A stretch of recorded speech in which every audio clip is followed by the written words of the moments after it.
দাওয়াত তো আপনাদেরকে কম করি নাই, বাৎসরিক সম্মেলনে যেতে কিন্তু যান নাই, কথা বলে না। আপনারাও যান নাই, আপনাদের অতিথিরাও যায় নাই। আপনাদের সিলেটের মানুষ অনেকে আমাকে ওয়াদা দিলেন যাবেন, কিন্তু যান নাই। অনেকেই গেছে কিন্তু বেশি সংখ্যকই যায় নাই।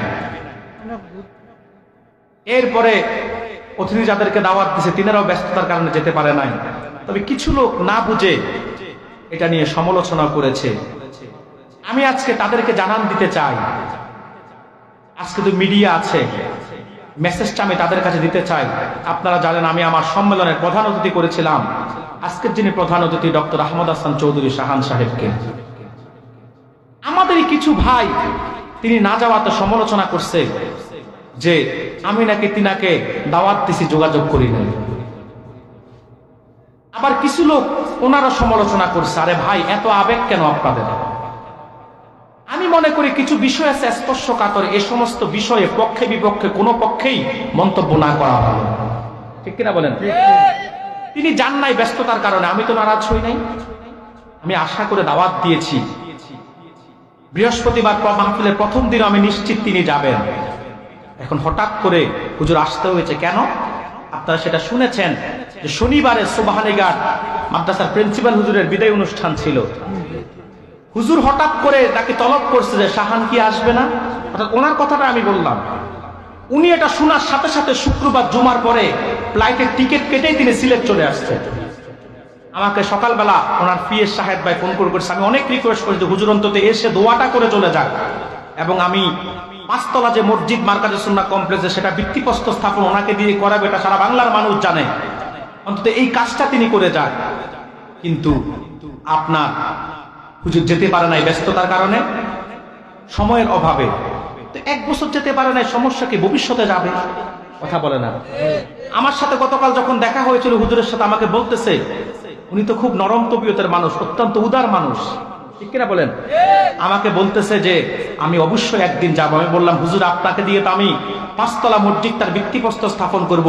তিনি বলল শীঘ্রই আমি গিয়ে করে আসব, কথা বলে না। এত যোগাযোগ আমি করেছি দাওয়াত করার পর থেকে, আমার সব মেহমানদের সাথে আমি যত যোগাযোগ করি না তার সাথে বেশি যোগাযোগ ওনার পিএসের সাথে আমি করেছি। কিন্তু তারপরেও কিছু সংখ্যক লোক সমালোচনা করছে। আমি বলবো ভাই, এই ফেসবুক একটা থাকলে যেটা সেটা পোস্ট করা যায় না, কমেন্টস করা যায় না। কিছু ক্ষেত্রে ব্যক্তি বিশেষ বিবেচনা করে চুপ থাকতে হয়, ঠিক কিনা বলেন? আমার চাইতে কি যারা আমার পক্ষ নিয়ে কথা বলছেন তারা যেমন ঠিক করেন নাই, যারা আমার বিরুদ্ধে সমালোচনা করছেন তারাও ঠিক করেন নাই, ঠিক কিনা বলেন? যারা বলছেন আমি দাওয়াত করি নাই, আপনি তো খোঁজ খবর ভালো করে নেওয়ার দরকার ছিল, কথা বলে না। যারা আবার তিনার সমালোচনা করছেন, আপনাকে বলবো মায়ের থেকে মাসির দরদ এত বেশি কেন? আমার মাহফিলে যায় নাই, কষ্ট লাগলে আমার লাগবে, আপনার লাগলো কেন? কথা বলে না। আপনি কেন তিনার সমালোচনা করবেন? এগুলো অতি বাড়াবাড়ি ছাড়া কিছু না।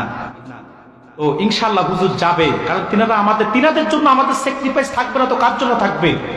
এই যে আপনারা জানেন অনেক মাহফিল কমিটি এখানে আছে, আমি টাইমের বিষয়ে খুব কঠোর, এত কঠোর। আমি দাওয়াত কনফার্ম করার আগে বলি যে আমার টাইম আগে নির্ধারণ করো, কি এশারের পরে দিবা না লাস্টে দিবা?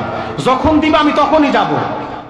কিন্তু আজকে তো আমি এশারের আধা ঘন্টা আগে আসছি, 6:30টায় আমি এখানে পৌঁছেছি। আমার 7:30টা স্টেজ ওঠার কথা ছিল। শুনলাম যে হুজুর খুব কাছাকাছি চলে আসছে, হুজুর উঠে যাবে। আমি বললাম ঠিক আছে আমি বসবো। 9টা আমার উঠার কথা, হুজুরের আসতে একটু লেট হয়েছে কিংবা কোনো কাজের কারণে ব্যস্ত হয়ে গেছে।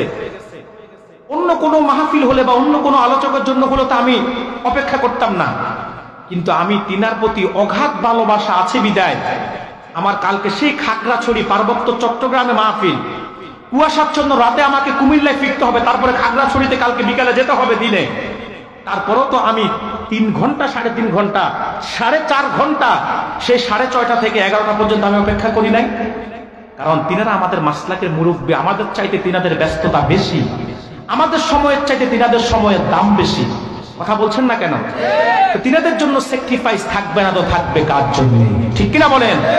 অতএব সমালোচনা করা সহজ, কিন্তু যারা খিদমত করে তাদের জায়গায় এসে খিদমত করা অনেক কঠিন, ঠিক কিনা বলেন?